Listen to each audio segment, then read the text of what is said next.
যে আমলগুলো গোপনে করলে আল্লাহ বেশি খুশি হয়, যে আমল একাকী নির্জন করলে আল্লাহ খুশি হয়, সে আমলগুলো শয়তান আমাদেরকে প্রকাশ্যে করাতে চেষ্টা করে। যেমন ফরজ ইবাদত, শরীয়তের বিধান হলো ফরজ ইবাদত প্রকাশ্য করবে, নামাজ প্রকাশ্যে জামাতের সাথে আদায় করবে, যাকাত প্রকাশ্যে দিবে মানুষকে, যেন মানুষ তাকে বখিল কৃপণের তুহমত না দেয়। যাকাত, হজ প্রকাশ্যে ইবাদত। তো ফরজ ইবাদতের নিয়ম হলো এগুলো প্রকাশ্যে আদায় করা, আর নফল ইবাদতের নিয়ম হলো গোপনে আদায় করা। তো শয়তান এখন আমাদের দিয়ে কি করায়? ফরজ গুলো গোপনে করায়, নফল গুলো প্রকাশ্যে করায়। এই জন্য দেখবেন ফরজ নামাজের মধ্যে মানুষ কম, 5 ওয়াক্ত নামাজে মানুষ কম, কিন্তু যখন লাইলাতুল কদর আসে, শবে বরাত যখন আসে, মসজিদ ভর্তি মানুষ। যে শবে বরাতের নামাজ, যে লাইলাতুল কদরের ইবাদত গোপনে করার কথা, সেগুলো শয়তান আমাদেরকে দিয়ে প্রকাশ্যে করানোর চেষ্টা করে। আর যে ফরজ নামাজ জামাতের সাথে প্রকাশ্যে আদায় করার কথা, মসজিদ ভর্তি মুসল্লির মাধ্যমে আদায় করার কথা, সেখানে মুসল্লি হয় 1 থেকে 2 কাতার অথবা বেশি থেকে 3 কাতার হয়। এগুলো শয়তানের চক্রান্ত। অথচ আমাদের রাসূলের শিক্ষা কি, কোরআনুল কারীমের শিক্ষা কি, আমাদের মুরব্বী ওলিগণ সাহাবায়ে কেরাম, যারা আমাদের আকাবের আসলাফ, যারা আমাদের পূর্বের মানুষ যারা ছিল, এখানে যারা আজ থেকে 12-20 বছর আগের যারা ছিল, তাদের দিকে তাকান, তারা সবগুলো নেক আমল গোপনে করার চেষ্টা করত। এই জন্য আল্লাহ পাক রব্বুল আলামিন মুসলিম জাতি আমরা যারা আছি আমাদেরকে বলতেছে, আল্লাহ ঈমান আনো সাহাবীদের ঈমানের মতো, আমল করো যেরকম সাহাবায়ে কেরাম আমল করেছে। ইয়া আইয়ুহাল্লাযীনা আমানু আমিনু বিল্লাহি ওয়া রাসূলিহি, আল্লাহ রাব্বুল আলামিন বলেন, হে মুসলিম জাতি ঈমান আনো যেমনটা সাহাবায়ে কেরাম ঈমান এনেছিল, আমল করো যেরকম আমার রাসূলের সঙ্গে সাহাবায়ে কেরাম আমল করত। তাহলে সাহাবীদের ঈমান নিয়ে তুমি ঈমান আনো, সাহাবীদের আমলের মতো তোমার আমল করার চেষ্টা করো। সাহাবীদের আমল কিরকম ছিল? সাহাবীদের আমল ছিল ফরজগুলো প্রকাশ্যে করা আর নফলগুলো গোপনে গোপনে করা। আমি তো আমার আমলগুলো কাউকে বলি নাই, আজীবন গোপনে আমলগুলো করেছি। রাসূল যখন তোমাকে বলেই দিছে আমি জান্নাতি, তাহলে সে গোপন আমল আর গোপন রেখে লাভ নাই। তোমাদেরকেও বলি যেন তোমরাও সে আমল করতে পারো। লা আজিদু ফি লিআহাদিন মিনাল মুসলিমিনা গিশা, আমার 2টা গোপন আমল আছে। 1 নম্বর গোপন আমল হলো, আমি সারা দিন মানুষের সাথে চলাফেরা করার পরে যখন বিছানায় যাই, আমি যখন বিছানায় গই, যখন এরকম তাসবিহ জপি, তুমি হয়তো মনে করছো আমি জিকির করি মনে মনে, আসলে আমি জিকির করি না।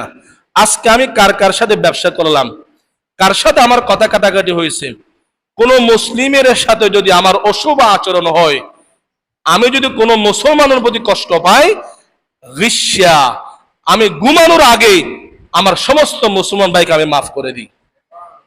আমি কারো প্রতি অন্তরে বিদ্বেষ রেখে আমি ঘুমাই না।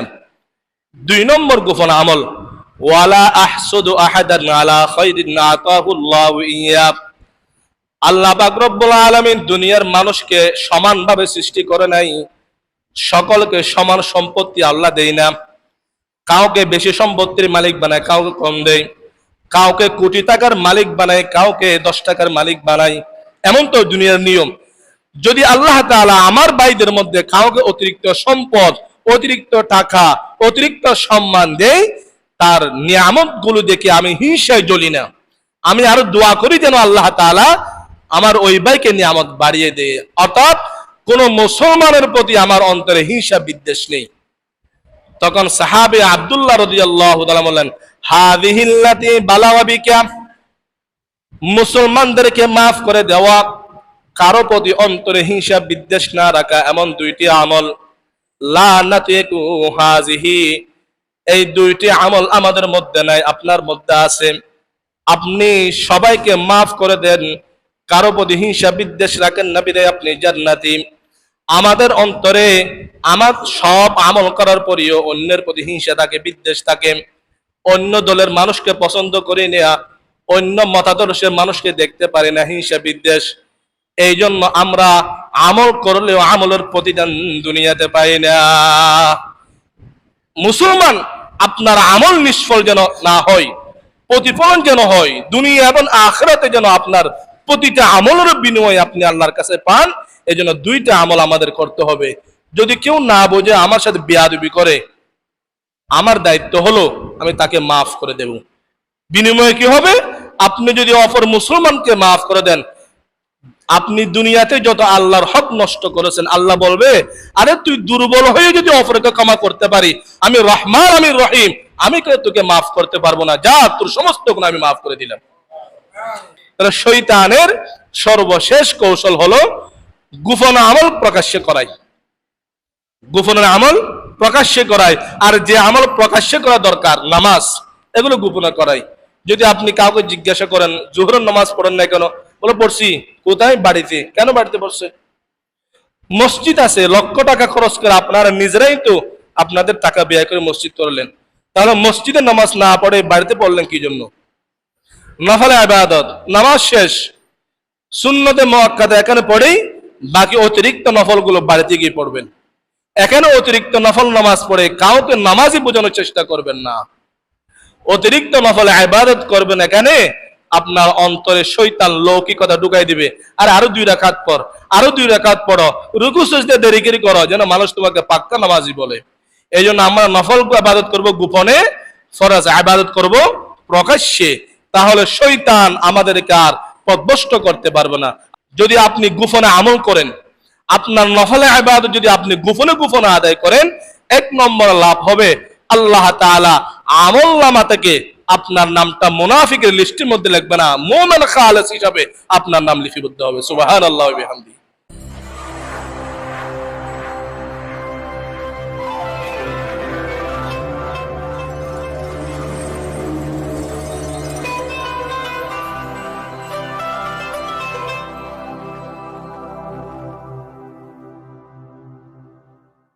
আলহামদুলিল্লাহ, আলহামদুলিল্লাহ নাহমাদুহু ওয়া নাস্তাঈনুহু ওয়া নাস্তাগফিরুহু ওয়া নু'মিনু বিহি ওয়া নাতাওয়াক্কালু আলাইহি ونعوذ بالله من شرور أنفسنا ومن سيئات أعمالنا، من يهده الله فلا مضل له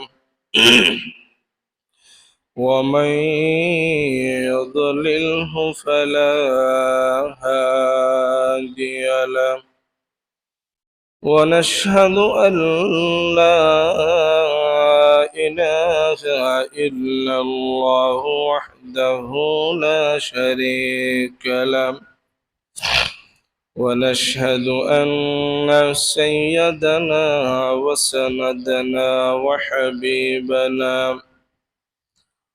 وحبيب ربنا وطبيب قلوبنا ومولانا محمدا عبده ورسوله، الذي أرسله الله تعالى بالحق بشيرا ونذيرا وداعيا إلى الله بإذنه وسراجا منيرا. أما بعد فأعوذ بالله من الشيطان الرجيم. بسم الله الرحمن الرحيم.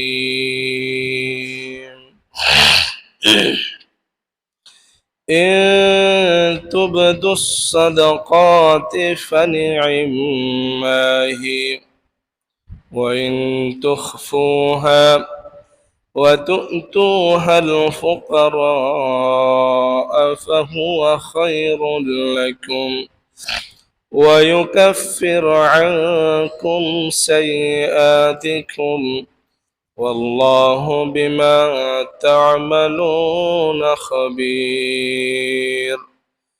وعن سعد بن أبي وقاص رضي الله تعالى عنه قال: قال رسول الله صلى الله عليه وسلم: إن الله يحب العبد التقي الغني الخفي. رواه مسلم، أو كما قال النبي عليه الصلاة والسلام.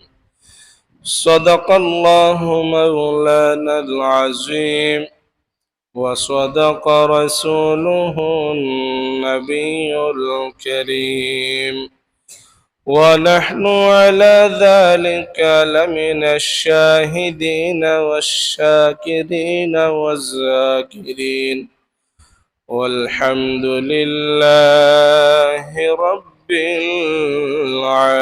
العالمين. يا رب صل وسلم دائما أبدا على حبيبك خير الخلق كلهم، بلغ العلا بكماله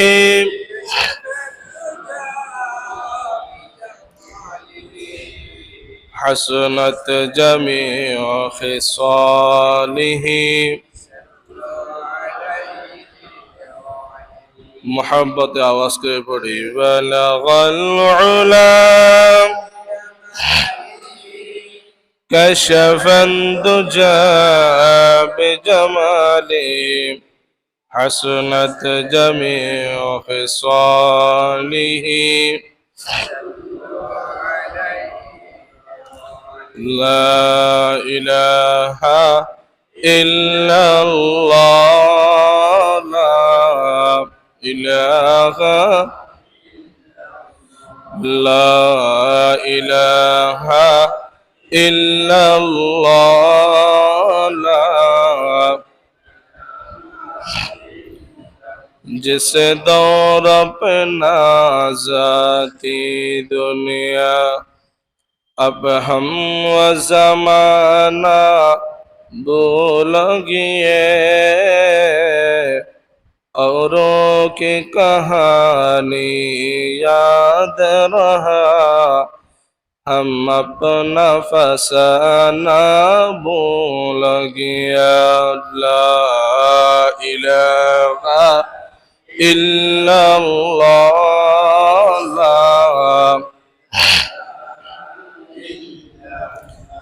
ला इलाहा इल्लल्लाह, ला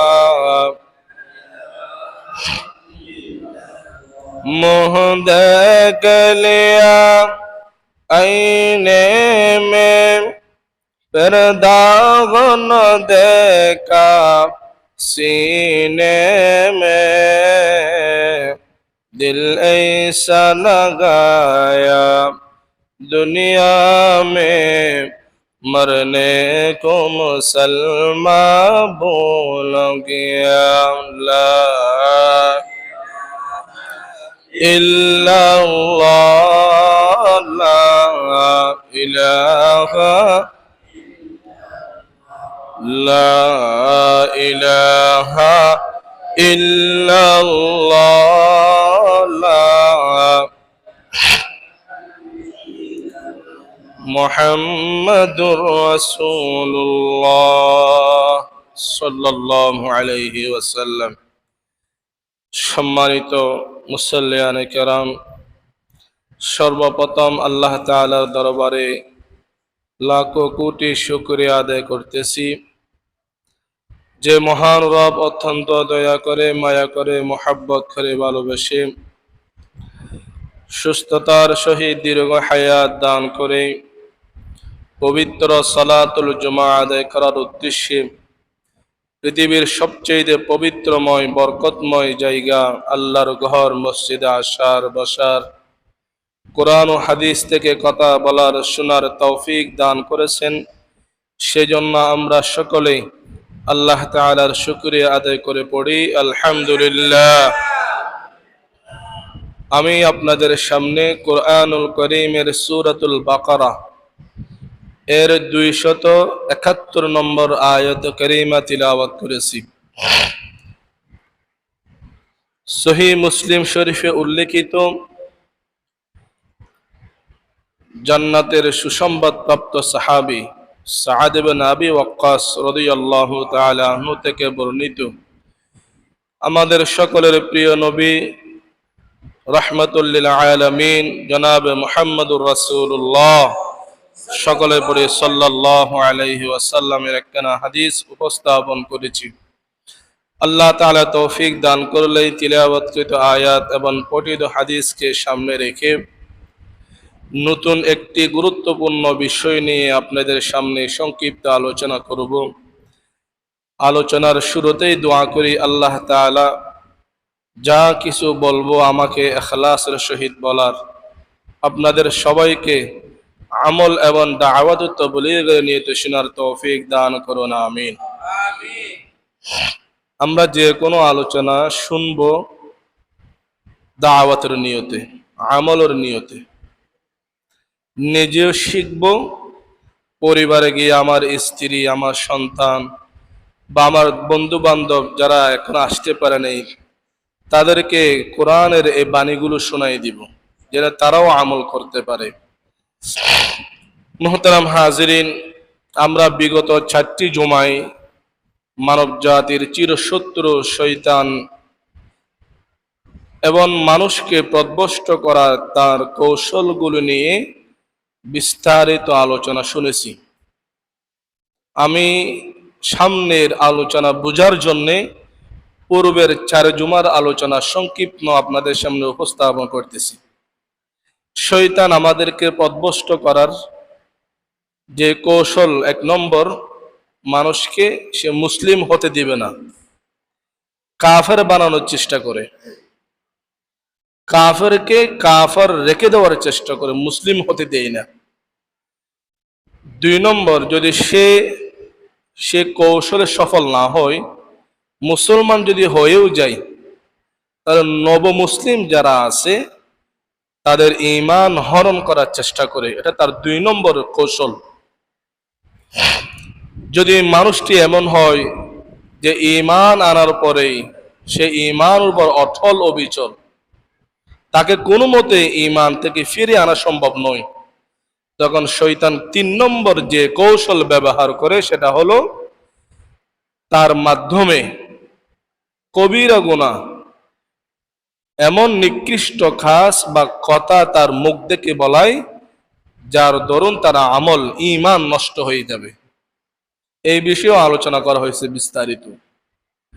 সর্বশেষ গত জুমায় যে বিষয়ে আলোচনা করেছিলাম, যদি কাফেরও বানাইতে না পারে, নাস্তিকও যদি বানাইতে না পারে, অথবা একজন মুসলমানের দ্বারা গুনাহের কাজ যদি করাইতে না পারে, তখন শয়তানের 4র্থ চক্রান্ত ছিল আমরা যেগুলো নেক আমল করি এই আমলগুলো যেন দুনিয়া এবং আখিরাতে ফল না দেয়, নিষ্ফল যেন হয়ে যায়, সেখানে সূক্ষ্মভাবে কিছু চক্রান্ত করে। যেমন মোটা দাগে কয়েকটা বলেছিলাম। 1 নম্বর, আমাদের ভালো আমলের মধ্যে রিয়া, লৌকিকতা ঢুকাই দেয়। 2 নম্বর, দিনদার মানুষ, আমলি মানুষ মাঝে মধ্যে মানুষের হক নষ্ট করে, প্রতিবেশীর হক নষ্ট করে, কারো মধ্যে মিথ্যা অপবাদ দেয়, এই জাতীয়। চতুর্থ নম্বর, যে কারণে আমাদের আমলগুলো নিষ্ফল হয়ে যায়, নষ্ট হয়ে যায়, সর্বশেষ যেখানে গত জুমার আলোচনা শেষ করেছিলাম, আল ইনহিমাকু ফি মুহারিমিল্লাহ। দিনদার মানুষ, নামাজি মানুষ, ভালো মানুষ, কিন্তু একাকী সময় হলে, একাকী জীবন কাটলে আল্লাহর নিষিদ্ধ কাজের মধ্যে লিপ্ত হয়ে যায়। এই মোটা দাগের 4টা চক্রান্ত, যেগুলোর কারণে আমাদের নেক আমল, আমাদের নামাজ, রোজা, যাকাত সবগুলো বিফল হয়ে যায়, নিষ্ফল হয়ে যায়।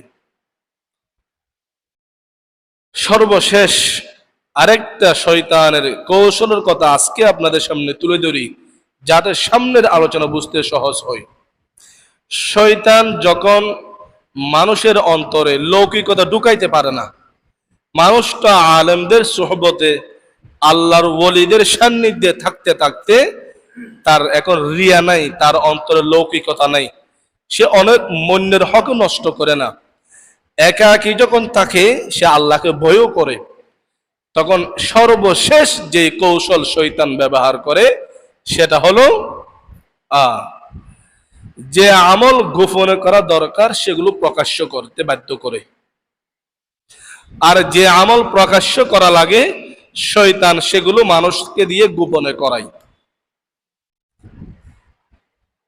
আমি আবারও বলতেছি, শয়তানের সর্বশেষ চক্রান্ত আমাদের আমল নষ্ট করার জন্য, যে আমলগুলো গোপনে করলে আল্লাহ বেশি খুশি হয়, যে আমল একাকী নির্জন করলে আল্লাহ খুশি হয়, সে আমলগুলো শয়তান আমাদেরকে প্রকাশ্যে করাতে চেষ্টা করে। যেমন ফরজ ইবাদত, শরীয়তের বিধান হলো ফরজ ইবাদত প্রকাশ্য করবে, নামাজ প্রকাশ্যে জামাতের সাথে আদায় করবে, যাকাত প্রকাশ্যে দিবে মানুষকে, যেন মানুষ তাকে বখিল, কৃপণের তুহমত না দেয়। যাকাত, হজ প্রকাশ্যে ইবাদত। তো ফরজ ইবাদতের নিয়ম হলো এগুলো প্রকাশ্যে আদায় করা, আর নফল ইবাদতের নিয়ম হলো গোপনে আদায় করা। তো শয়তান এখন আমাদের দিয়ে কি করায়? ফরজ গুলো গোপনে করায়, নফল গুলো প্রকাশ্যে করায়।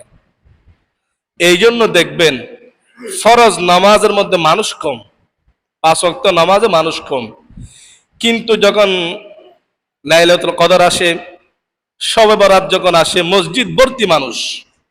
যে শবে বরাতের নামাজ, যে লাইলাতুল কদরের ইবাদত গোপনে করার কথা, সেগুলো শয়তান আমাদেরকে দিয়ে প্রকাশ্যে করানোর চেষ্টা করে। আর যে ফরজ নামাজ জামাতের সাথে প্রকাশ্যে আদায় করার কথা, মসজিদ ভর্তি মুসল্লির মাধ্যমে আদায় করার কথা, সেখানে মুসল্লি হয় 1 থেকে 2 কাতার, অথবা বেশি থেকে 3 কাতার হয়। এগুলো শয়তানের চক্রান্ত। অথচ আমাদের রসূলের শিক্ষা কি, কোরআনুল কারীমের শিক্ষা কি, আমাদের মুরব্বী ওলিগণ সাহাবায়ে কেরাম, যারা আমাদের আকাবের আসলাফ, যারা আমাদের পূর্বের মানুষ যারা ছিল, এখানে যারা আজ থেকে 12-20 বছর আগের যারা ছিল, তাদের দিকে তাকান, তারা সবগুলো নেক আমল গোপনে করার চেষ্টা করত। এই জন্য আল্লাহ পাক রব্বুল আলামিন মুসলিম জাতি আমরা যারা আছি আমাদেরকে বলতেছে, আল্লাহ ঈমান আনো সাহাবীদের ঈমানের মতো, আমল করো যেরকম সাহাবায়ে কেরাম আমল করেছে। ইয়া আইয়ুহাল্লাযীনা আমানু আমিনু বিল্লাহি ওয়া রাসূলিহি। আল্লাহ রাব্বুল আলামিন বলেন, হে মুসলিম জাতি ঈমান আনো যেমনটা সাহাবায়ে কেরাম ঈমান এনেছিল, আমল করো যেরকম আমার রাসূলের সঙ্গে সাহাবায়ে কেরাম আমল করত। তাহলে সাহাবীদের ঈমান নিয়ে তুমি ঈমান আনো, সাহাবীদের আমলের মতো তোমার আমল করার চেষ্টা করো। সাহাবীদের আমল কিরকম ছিল? সাহাবীদের আমল ছিল ফরজগুলো প্রকাশ্যে করা আর নফলগুলো গোপনে গোপনে করা। সম্মানিত হাজিরিন, বুঝার জন্য আমি আপনাদের সামনে 2টা উদাহরণ দিই। প্রথম উদাহরণ হলো হযরতে উমর ফারুক রাদিয়াল্লাহু তাআলা আনহু, মুসলিম জাহানের দ্বিতীয় নম্বর খলিফা। আল্লাহু আকবার। আল বিদায়া ওয়ান নিহায়া, ইতিহাসের ইসলামিক ইতিহাসের অন্যতম কিতাব, 7 নম্বর ভলিউম, 153 নম্বর পৃষ্ঠায় হযরতে তালহা রাদিয়াল্লাহু তাআলা আনহু উমর ফারুক রাদিয়াল্লাহু তাআলা আনহুর একটি ঘটনা সেখানে উল্লেখ করতেছেন। তালহা রাদিয়াল্লাহু তাআলা আনহু বলতেছে, খরাজা উমরু ইয়াওমান ফি সাওয়াদিল লাইল, একদিন আমি দেখলাম অর্ধজাহানের বাদশাহ উমর ফারুক রাদিয়াল্লাহু তাআলা আনহু তিনি গভীর রাতে একাকী তিনি ঘর থেকে বাইর হলেন। বাহির হয়ে তিনি মদিনার যে পথগুলো অন্ধকার পথ, এই পথ দিয়ে তিনি হাঁটতেছে। আমি দূর থেকে হযরত ওমর ফারুক রাদিয়াল্লাহু তাআলা আনহুকে চিনতে পারলাম, দেখতে পেলাম। আমিও তার পিছনে পিছনে যাইতেছি, তাকে ফলো করতেছি। দেখলাম কিছুক্ষণ যাওয়ার পরেই দাখালাল বাইতা, তিনি একটি ঘরে প্রবেশ করলেন। রাতে অন্ধকারে একাকী, কাউকে সাথে নেই। তার চলার বেশে বোঝা যাচ্ছে তার এই আমল যেন কেউ না দেখে, সে গোপনে এই কাজটি করতে চাইতেছে। দাখালাল বাইতা, তিনি একটি ঘরে প্রবেশ করলেন। কিছুক্ষণ সেই ঘরে অবস্থান করার পরে সুম্মা দাখালা বাইতান আখারা, সে ঘর থেকে বাহির হয়ে পাশে আরেকটি বাড়িতে গেলেন। সেখানেও তিনি কিছুক্ষণ অবস্থান করলেন। এরকম 3-4টা ঘরে তিনি রাতে একাকী ঢুকে অবস্থান করে তিনি আবার বাড়িতে চলে গেছেন। এখন হযরতে তালহা রাদিয়াল্লাহু তাআলা আওজাসা ফি নাফসি বিউমরা, উমরের এই কার্যকলাপ সম্পর্কে আমার অন্তরে সন্দেহ সৃষ্টি হলো। আরে খলিফাতুল মুসলিমিন, সে একাকী এই ঘরে কি করলো, এই ঘরে কেন গেল, তাও রাতের অন্ধকারে, কাউকে সাথে নেই। এটা তো একজন রাষ্ট্রপতির ব্যাপারে কোনো সময় মানাই না।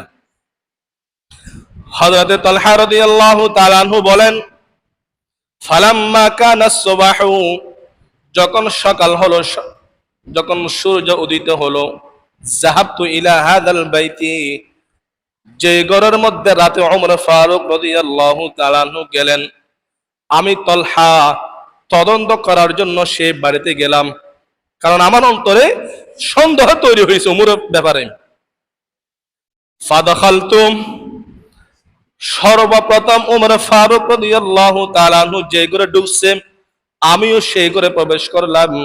ফালাম আজিদ ইল্লা আজুজান আমইয়া মুকআদা, সেই ঘরে প্রবেশ করার পরে দেখলাম ঘরের মধ্যে কেউ নেই, একজন মহিলা, আজুজা, বয়স্ক বৃদ্ধা মহিলা, আমিয়া, অন্ধ, মুকআদাতা, চলতে পারে না, সে যে জায়গায় বসে আছে ওখানে তার সবকিছু, এরকম একজন অবশ মহিলা সে ঘরে আছে। আমি তো দেখে অবাক, এই বৃদ্ধ মহিলার কাছে রাতের অন্ধকারে উমর কি জন্য আসলো? ফাকুলতু লিহাজিহি, আমি মহিলাকে বললাম, মা বালু হাদার রাজুলি ইয়াতিকে, হে মহিলা, তুমি বলো ওই পুরুষ সম্পর্কে যে প্রতি রাত তোমার কাছে আসে, গত রাতকে যে পুরুষ তোমার বাড়িতে এসেছিল কি জন্য আসলো গতকাল? কিন্তু মহিলা জানে না যে পুরুষটা নিয়মিত তার বাসায় আসে সেই যে খলিফাতুল মুসলিমিন উমর ফারুক, এটা কিন্তু মহিলা জানে না। মহিলা এমনি জানে একজন পুরুষ আমার বাড়িতে আসে, এতটুকু জানে। তো তালহা রাদিয়াল্লাহু তাআলা আনহু বলতেছেন, মা বালু হাদার রাজুলি, ওই ছেলের সাথে তোমার কি সম্পর্ক, ইয়াতিকে, যে রাতের অন্ধকারে তোমার বাড়িতে আসে? ফাকালাত, সে বৃদ্ধা মহিলা জবাব দিল, হুয়া ইয়াতাআহাদুনি মুনযু কাযা ওয়া কাযা বিমা ইয়াসলাহুনি ওয়া ইয়াখরুজু আন্নি আল আযাম। মহিলা জবাব দিল, তাকে আমি চিনি না, জানি না, তার পরিচয় আমার কাছে জানা নেই, কিন্তু পুরুষটা দীর্ঘদিন ধরে আমার সেবায় নিয়োজিত। দীর্ঘদিন, মুনযু কাযা, নির্দিষ্ট সময় বলে নাই, সে অনেক দিন যাবত আমার বাড়িতে আসে। বিমা ইয়াসলাহুনি, আমার জন্য যা কিছু প্রয়োজন, রান্না বান্না, আমার কাপড় চোপড়, ধোয়া ফালা, সবগুলো সে পরিষ্কার করে দেয়। ওয়ায়াখরুজু আন্নি আল আযা, আর যেগুলো থাকলে আমার জন্য কষ্ট হয় এগুলো সে নিজে পরিষ্কার করে, এরপরে সে চলে যায়। কিন্তু ওয়ালাম আরিফহু, লোকটাকে আমি চিনি না। আল্লাহু আকবার। উমর ফারুক রাদিয়াল্লাহু তাআলা আনহুর ব্যাপারে যখন প্রথম ঘর থেকে উত্তর আসলো, তখন তালহা রাদিয়াল্লাহু তাআলা আনহু বলতেছে, সাকালাতকা উম্মুকা ইয়া তালহা আ'সারাত উমরা তাতাতাব্বাউ, হে তালহা, তোমার মতো সন্তানের জন্য তোমার মা আফসোস করা দরকার। আরে তুমি উমরের ব্যাপারে তদন্ত নিতেছো, তুমি উমর ব্যাপারে সন্দেহ পোষণ করছো, তোমার জন্য তো তোমার মা বাবার আফসোস করা দরকার। এরকম সন্তান কেন তোমার মা বাবা জন্ম দিল? হযরত ওমর ফারুক রাদিয়াল্লাহু তাআলা আনহু খলিফাতুল মুসলিমিন, কেবল বাংলাদেশের মতো একটা ভূখণ্ডের তিনি রাষ্ট্রপতি নয়, অর্ধ জাহানের বাদশাহ। সেই ওমর ফারুক রাদিয়াল্লাহু তাআলা আনহু রাতের অন্ধকারে বৃদ্ধের সেবা করতেছে। কারণ ওমর ফারুক রাদিয়াল্লাহু তাআলা আনহুর দিলে তামান্না হলো, আমি যত আমল দিনের মধ্যে করি সবগুলি আমল আমার প্রজারা দেখে থাকে, মানুষ দেখে থাকে, হয়তো এই আমলের প্রতিদান আমি আল্লাহর কাছে যথাযথ পাবো না। এই জন্য ওমর ফারুক রাদিয়াল্লাহু তাআলা আনহুর কালচার হলো, রাতের অন্ধকারে যেন কেউ না দেখে, একজন তো দেখবেন, তিনি হলেন আমার আল্লাহ। আমি আল্লাহকে দেখে সন্তুষ্ট করে এই আমলটা করতে চাই। হযরত তালহা রাদিয়াল্লাহু তাআলা আনহু এই দৃশ্য দেখার পরে, এই উত্তর জানার পরে নিজের প্রতি নিজে আফসোস করতেছে, ঘৃণা করতেছে। আলে আমার মতো সন্তান যেন পৃথিবীতে আর না হয়, যিনি একজন মুসলিম জাহানের বাদশাহ, সাহাবায়ে কেরামের ব্যাপারে, যার ব্যাপারে আল্লাহ রাসূল জান্নাতের সুসংবাদ দিলেন, তার ব্যাপারে কেন আমার অন্তরে সন্দেহ সৃষ্টি হলো? এখানে চাইলে ওমর ফারুক রাদিয়াল্লাহু তাআলা আনহু দিনের বেলা মানুষকে দেখিয়ে দেখিয়ে মানুষের সমাজের কাজ করতে পারতেন, মানবতার কাজ করতে পারতেন। কিন্তু এক এক নফল কাজ, এই কাজটা তিনি মানুষকে দেখানোর জন্য করে নাই। এটা ওমর ফারুক রাদিয়াল্লাহু তাআলা আনহু কেবলমাত্র আল্লাহকে সন্তুষ্টি করার জন্য রাতের অন্ধকারে এই কাজটি করলেন। শয়তান উমরকে ধোঁকা দিতে পারে নাই। এরকম আরেকজন সাহাবী, যার নাম হলো সাআদ ইবনে আবি ওয়াক্কাস রাদিয়াল্লাহু তাআলা আনহু, লম্বা হাদিস। হযরত ইমাম আহমদ রাহমাতুল্লাহি আলাইহি তিনি তার ঐতিহাসিক হাদিসের কিতাব মুসনাদ আহমদের মধ্যে এই হাদিসটি উল্লেখ করেছেন। হাদিসের বর্ণনাকারী হযরত আনাস রাদিয়াল্লাহু তাআলা আনহু। আনাস রাদিয়াল্লাহু তাআলা আনহু বলেন, কুন্না জুলুসান মা রাসূলিল্লাহি সাল্লাল্লাহু আলাইহি ওয়াসাল্লাম। আমি আরবিটা পুরো পড়ে শোনাতে পারবো না, সময় শেষ, সংক্ষিপ্ত সময়। আমি রসুলের সাথে বসা, মসজিদে নববীতে রসুল আমাদেরকে নসিহা করতেছেন, আলোচনা করতেছেন। ফাকালা রাসূলুল্লাহ সাল্লাল্লাহু আলাইহি ওয়াসাল্লাম, আলোচনা করতেছে আমরা আলোচনার মধ্যে বিমূঢ় ছিলাম, মনোযোগ সহকারে রসুলের কথাগুলো আমরা শুনতেছিলাম। এমত অবস্থায় আল্লাহ রসুল বললেন, ইয়াতলু আলাইকুমুল আনা রাজুলুম মিন আহলিল জান্নাহ।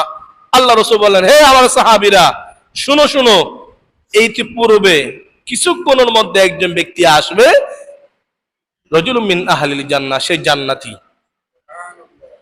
একজন মানুষ এখন ঢুকবে, সে জান্নাতি মানুষ। তোমাদের যদি ইচ্ছা হয় দুনিয়াতে কোনো জান্নাতি মানুষ দেখবা, এখন যে ব্যক্তি ঢুকবে তাকে দেখিও, সে জান্নাতি। ফাতালা যালিকার রাজুলু, সাহাবী আনাস রাদিয়াল্লাহু তাআলা বলেন, একজন ব্যক্তি আসলো, তানহিতু লিহিয়াতুহু মিন ওযুইহি, যে ব্যক্তি ওযু করার কারণে তার দাড়ি থেকে ওযুর পানি বেয়ে বেয়ে পড়তেছে। এখনো দাড়ির মধ্যে কি আছে? ওযু করার পানি আছে, টপ টপ করে পানি পড়তেছে। ওয়াকাদ আল্লাকানা আলাইহি ফি ইয়াদিহি শিমালি, তার পায়ের জুতাগুলো বাম হাতে নিল।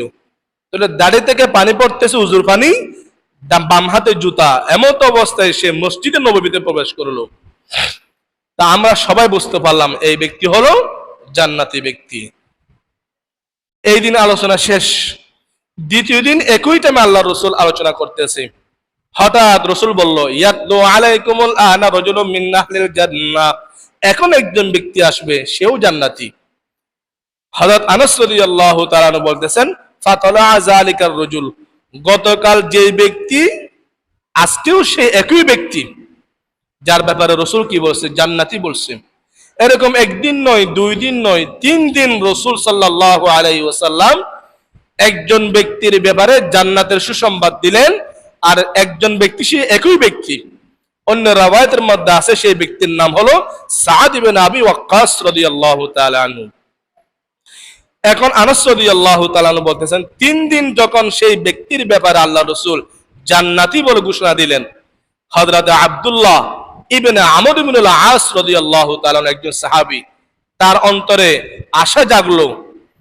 ফালাম্মা কামান নবী সাল্লাল্লাহু আলাইহি ওয়াসাল্লাম, আল্লাহ রাসূল যখন আলোচনা শেষ করে চলে গেলেন, তাবিআহু আব্দুল্লাহ, এবার আব্দুল্লাহ ওই ব্যক্তির পিছু নিলেন।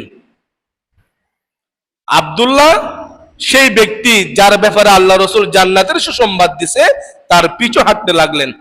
তাকে গিয়ে বলতেছে, ইয়া আবা আব্দুল্লাহ, হে আল্লাহর বান্দা, আমি এবং আমার আব্বার মাঝখানে ইন্নী লা হাইতু বিআবি, আমার সাথে আমার আব্বার ঝগড়া হয়েছে আজকে পারিবারিক বিষয়ে। ওয়া আকসামতু, আমি শপথ করেছি আমার আব্বাকে, লা আদখুলু আলাইহি সালাসা, 3 দিন তোমার বাড়িতে থাকবো না। এখন আমি কোথায় যাব, কার কাছে গিয়ে থাকবো? ইন রাআইতা, আপনি যদি ভালো মনে করেন, আনতু বিয়ানি ইলাইকা, আমি তোমার বাড়িতে থাকবো। খুব খেয়াল করবেন, আব্দুল্লাহ রাদিয়াল্লাহু তাআলা আনহু সে বলতেছে, আমার আব্বার সাথে ঝগড়া, আমি বাড়িতে যাব না, আমি তোমার বাড়িতে থাকতে চাই, তুমি কি রাখবা আমাকে? ওই সাহাবী যার ব্যাপারে আল্লাহ রাসূল জান্নাতের সুসংবাদ দিলেন, সে বলতেছে, নাম, থাকতে পারো, কোনো সমস্যা নেই। আব্দুল্লাহর উদ্দেশ্য ছিল এমন, সে কি নেক আমল করে যে নেক আমলের বিনিময়ে আল্লাহ তার ব্যাপারে জান্নাতের সুসংবাদ দিলেন, এটা দেখার জন্য তার মূলত তার বাড়িতে অবস্থান করা। হযরত আব্দুল্লাহ রাদিয়াল্লাহু তাআলা আনহু তিনি পরবর্তী এসে বলতেছেন, মা রাআইতু গায়রা আন্নী, আমি সেই জান্নাতি ব্যক্তিকে রাত্রে অতিরিক্ত কোনো আমল করতে দেখি নাই, ইল্লা ইযা তাআরা তাকাল্লাবা আলা ফিরাশিহি, যখন দীর্ঘ রাত হয় সে বাড়িতে এসে গভীর রাতে এশারের নামাজ পড়ে নফল ইবাদত গুলো করে সে বাড়িতে এসেই বিছানার মধ্যে শুই। বিছানায় শোয়ার পরে 2টা কাজ করে, যাকারাল্লাহ ওয়া কাব্বারা, 1 নম্বর কিছু জিকির করে, তাসবিহে ফাতিমি এই ধরনের, এবং ঘুমানোর দোয়া এই ধরনের কিছু জিকির করে, ওয়া কাব্বারা, এবং তাহলিল কিছুক্ষণ লা ইলাহা ইল্লাল্লাহ জিকির করে, এরপরে সে ঘুমায় যায়। হাত্তা ইয়াকুমা লিসালাতিল ফাজরি, সে আর শেষ রাত্রে উঠে 8 রাকাত 10 রাকাত তাহাজ্জুদ নামাজও পড়ে না। 3 দিন তার বাড়িতে থাকলাম, কেবল ফরজ ইবাদত করে, সুন্নত মুআক্কাদ আদায় করে, ঘুমানোর সময় একটু জিকির করে আর তাকবীর তাহলিল পড়ে। 3 দিন যখন অতিক্রম করলো, এখন দেখলাম সে যে আমল করে এই আমল আমিও করি, অন্যান্য সমস্ত সাহাবায়ে কেরাম সেই একই আমলগুলো করে, তার মধ্যে আমি অতিরিক্ত কোনো আমল দেখলাম না। এখন আমার অন্তরে সন্দেহ তৈরি হলো, তাহলে এই ব্যক্তির ব্যাপারে আল্লাহ রাসূল কি জন্য জান্নাতের সুসংবাদ দিলেন? এটা তো সন্দেহ করার কথা। ফালাম্মা মাদা সালাসুম, 3 দিন যখন শেষ হলো, মেহমানদারি যখন শেষ হলো, আমি চলে আসবো, এমত অবস্থায় আমি তাকে বললাম, লাম ইয়াকুম বাইনি ওয়া বাইনা আবি গাযাবুন ওয়ালা হাজারা, আমার এবং আমার আব্বার মাঝখানে কোনো ঝগড়া নেই, কোনো বিভেদ নেই। আমি মিথ্যা কথা বললাম। কি জন্য বলছি? আল্লাহ রাসূল আপনার ব্যাপারে জান্নাতের সুসংবাদ দিছে, আমি চাইলাম তোমার বাড়িতে থেকে এমন কি আমল করো যে আমলের ব্যাপারে আল্লাহ রাসূল তোমাকে জান্নাতি বলছে, সে আমলগুলো আমি যেন করতে পারি। কিন্তু দেখলাম আপনি ফরজ এবং নফল ব্যতীত অতিরিক্ত কোনো আমল করেন না। ফামাল্লাযী বালাগা বিকা মা ক্বালা রাসূলুল্লাহ, হে ভাই আব্দুল্লাহ, এবং বলেন তো দেখি, এমন কোন গোপন আমল করেন যে আমলের বিনিময়ে আপনি জান্নাতি? এমন কি গোপন আমল করেন যে আমলের বিনিময়ে আল্লাহ রাসূল আপনাকে জান্নাতি বলল? সে আমলটা একটু আমাকে বলেন। এখন ওই সাহাবী, জান্নাতি সাহাবী সাদ ইবনে আবি ওয়াক্কাস রাদিয়াল্লাহু তাআলা বলতেছেন, মা হুয়া ইল্লা মা রাআইতা, আরে ভাই আমি তো এমন কেউ আমল করি নাই, যা আমল করলাম তুমি সব আমল দেখলা। তখন সেও বলতেছে, হ্যাঁ আমি তো দেখিনি অতিরিক্ত কোনো আমল। হযরত আব্দুল্লাহ রাদিয়াল্লাহু তাআলা আনহু বলেন, ফালাম্মা ওয়াল্লাইতু, আমি যখন হতাশ হয়ে কোন সঠিক উত্তর না পাই যখন চলে যাইতেছি, দাআনি, এমত অবস্থায় সে সাহাবী, জান্নাতি সাহাবী আমাকে ডাক দিলেন। খুব ভালো করে খেয়াল করবেন, আমি যখন চলে আসতেছি এমত অবস্থায় ওই জান্নাতি সাহাবী আমাকে পিছন থেকে ডাক দিলেন। ডাক দিয়ে বলতেছে, আমি তো আমার আমলগুলো কাউকে বলি নাই, আজীবন গোপন আমলগুলো করেছি। রসুল যখন তোমাকে বলেই দিছে আমি জান্নাতি, তাহলে সে গোপন আমল আর গোপন রেখে লাভ নাই। তোমাদেরকেও বলি যেন তোমরাও সে আমল করতে পারো। লা আজিদু ফি লিআহাদিন মিনাল মুসলিমিনা গিশা। আমার দুইটা গোপন আমল আছে। এক নম্বর গোপন আমল হলো, আমি সারা দিন মানুষের সাথে চলাফেরা করার পরে যখন বিছানায় যাই, আমি যখন বিছানায় গিয়ে যখন এরকম তসবিহ জপি, তুমি হয়তো মনে করছো আমি জিকির করি মনে মনে, আসলে আমি জিকির করি না। আজকে আমি কার কার সাথে ব্যবসা করলাম, কার সাথে আমার কথা কাটাকাটি হয়েছে, কোন মুসলিমের সাথে যদি আমার অশুভ আচরণ হয়, আমি যদি কোনো মুসলমানের প্রতি কষ্ট পাই, রিশা, আমি ঘুমানোর আগে আমার সমস্ত মুসলমান ভাইকে আমি মাফ করে দিই। আমি কারো প্রতি অন্তরে বিদ্বেষ রেখে আমি ঘুমাই না। দুই নম্বর গোপন আমল, ওয়ালা আহসুদু আহাদান আলা খাইরিন আতাহুল্লাহু ইয়া। আল্লাহ পাক রব্বুল আলামিন দুনিয়ার মানুষকে সমানভাবে সৃষ্টি করে নাই, সকলকে সমান সম্পত্তি আল্লাহ দেয় না।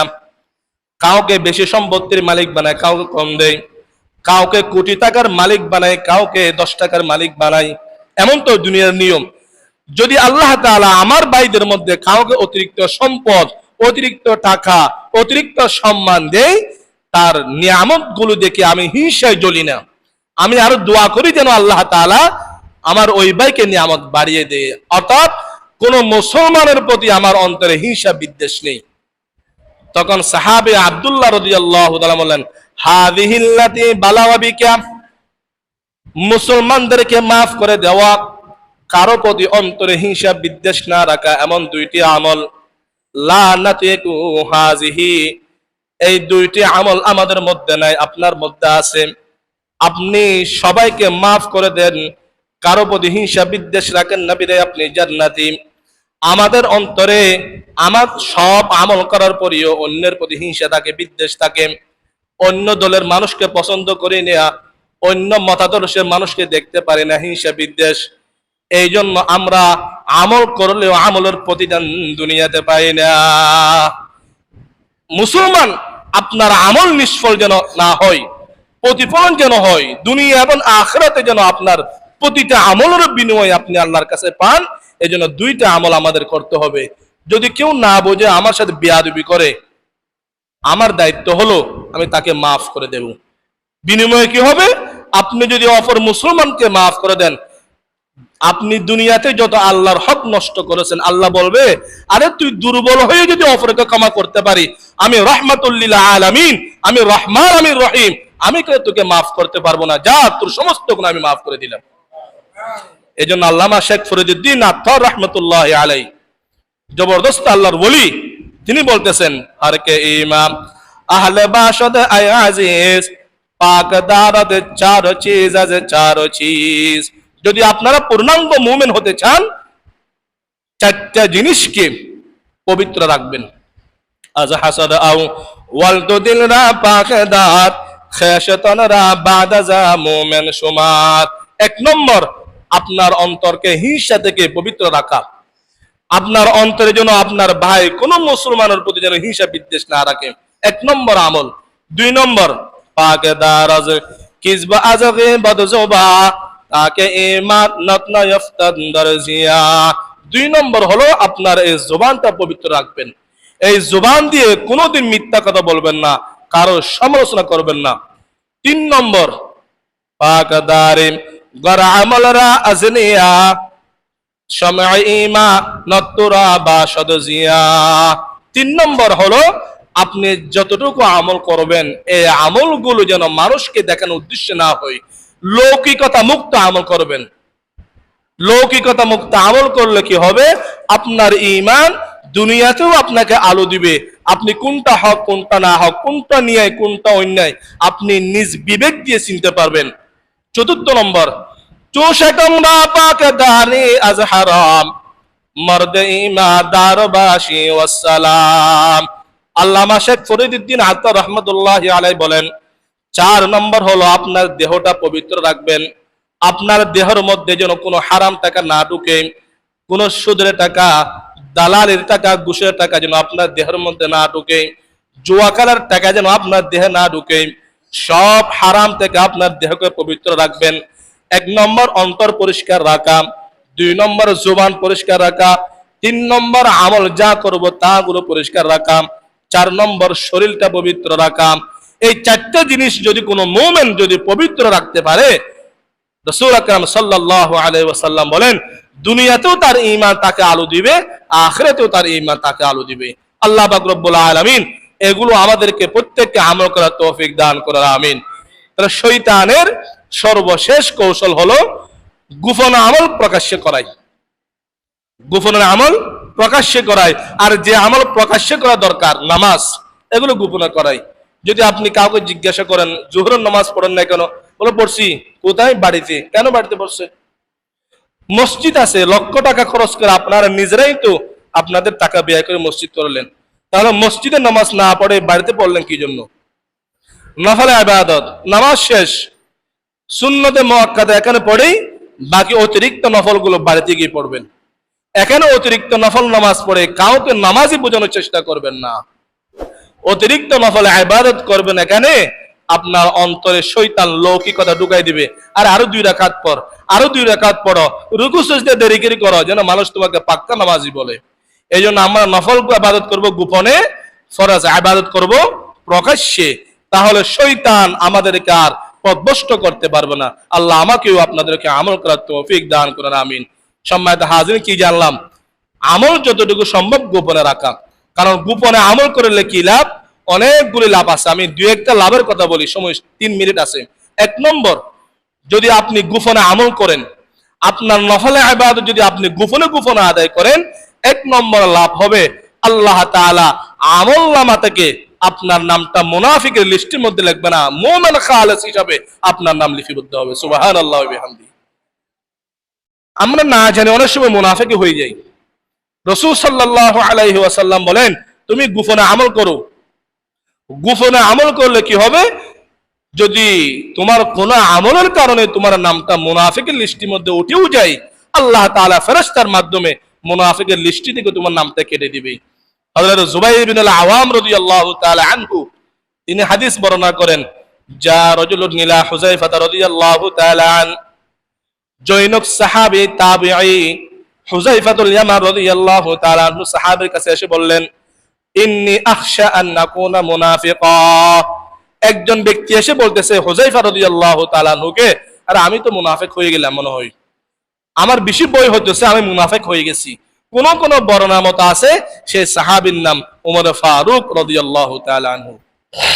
উমর ফারুক রাদিয়াল্লাহু তাআলা আনহু নাকি অন্য একজন সাহাবী হুযায়ফা রাদিয়াল্লাহু তাআলা আনহুকে বলতেছে আখশা আন নাকুনা মুনাফিকা, আমি মনে হয় মুনাফিক হয়ে গেলাম। তখন হুযায়ফা রাদিয়াল্লাহু তাআলা আনহু আল্লাহর রাসূলের সাহাবী, বড় সাহাবী, তিনি বলতেছেন, তিনি 2টা প্রশ্ন করলেন, আতুসাল্লি ইযা খালাউতা, আচ্ছা তুমি কি যখন একাকী থাকো বাড়ির মধ্যে কেউ যেন তোমাকে না দেখে, এই অবস্থায় কি তুমি নামাজ পড়ো? 1 নম্বর প্রশ্ন, তুমি যখন একাকী থাকো বাড়িতে, তোমার স্ত্রী নাই, সন্তান নাই, কেউ নাই বাড়িতে, তুমি একা, এই অবস্থায় কি তুমি নামাজ পড়ো কিনা বলো আমাকে। জৈনক ব্যক্তি বলতেছে, নাম সাল্লাইতু ইযা খালাউতু, আমি যখন মসজিদ এবং বাড়ির মধ্যে একাকী থাকি আমি নামাজ পড়ি।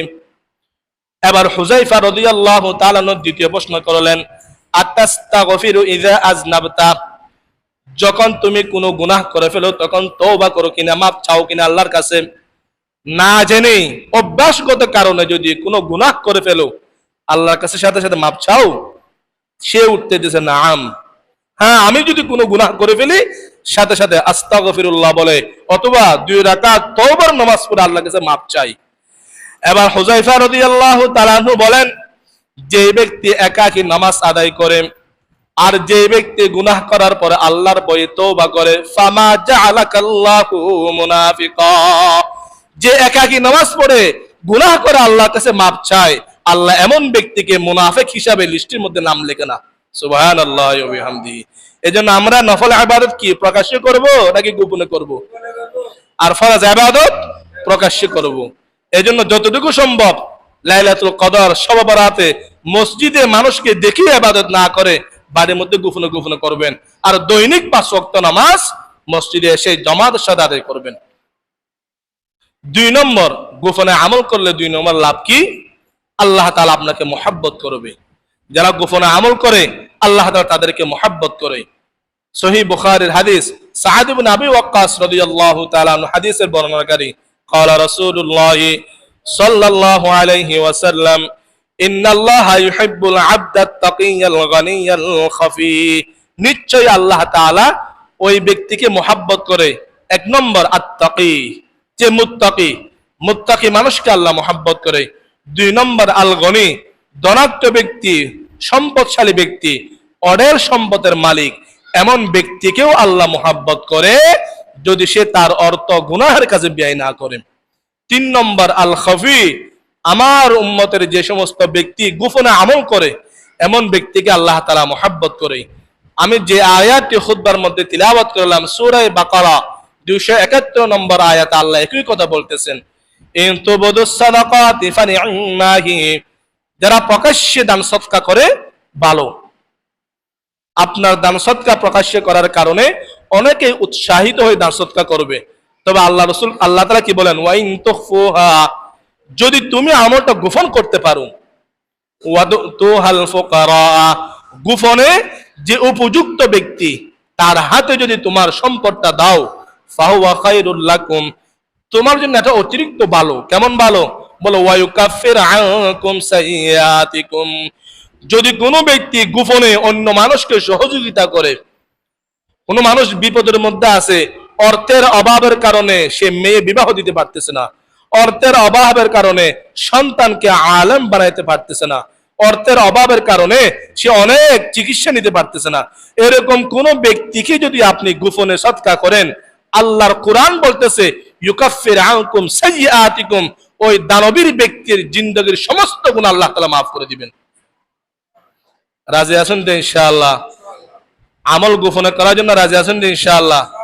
ইনশাআল্লাহ আওয়াজ করে বলেন না ইনশাআল্লাহ? হ্যাঁ, আল্লাহ যদি তৌফিক দিলে মনে হয় ক্ষতি হবে।